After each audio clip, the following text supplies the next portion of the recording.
Good morning ఇదే class? 5th class ఏ section sir. అంతా clever students, first rankers. ఏది అడిగినా సరే ఎరగదీసేస్తారు. అంతలా విరగదీసేస్తారా? ఒరే నువ్వు లేవరా. శివధనస్సు విరిచిందెవరు?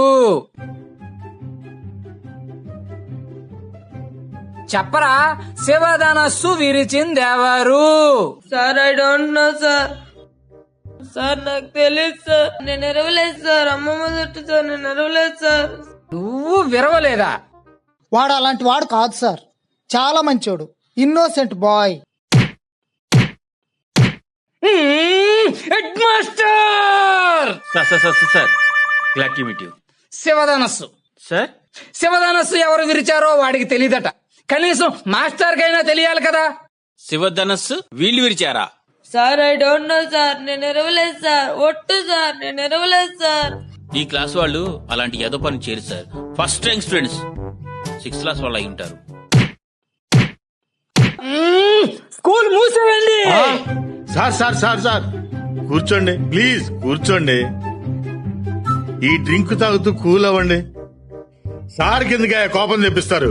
వెళ్ళండి. సార్ ఇంత చిన్న విషయానికి అంత పెద్ద పనిష్మెంట్ ఏంటి సార్? చిన్న విషయమా ఇది? చిన్న విషయమా? శివధనస్సు విరిచింది ఎవరంటేనే చెప్పలేదు. ఓకే సార్, చెప్పలేదు.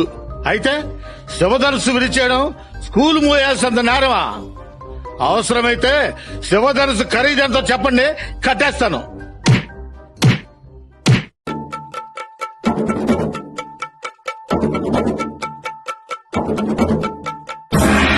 చూడు, పిల్లలన్నాక అల్లరి చేస్తారు, ఏదైనా వెరగొడతారు. అది తెలిసి కూడా అంత విలువైన వస్తువు మీరు ఎక్కడ ఎందుకు పెట్టారు? కాబట్టి తప్పు మీదే. ఈ విషయం ఇంతటితో వదిలేయండి. కొత్తది వేరే వస్తువు కొనిపెట్టండి.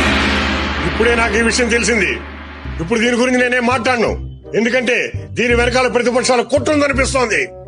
వదలను, ఎవరిని వదలను. దీని వెనకాల ఎంతమంది పెద్దవాళ్ళున్నా సరే వదిలిపెట్టేది లేదు. చట్టం ముందు అందరూ దోషులే. అవసరమైతే దీనిపైన సిబిఐ ఎంక్వైరీ వేస్తాను.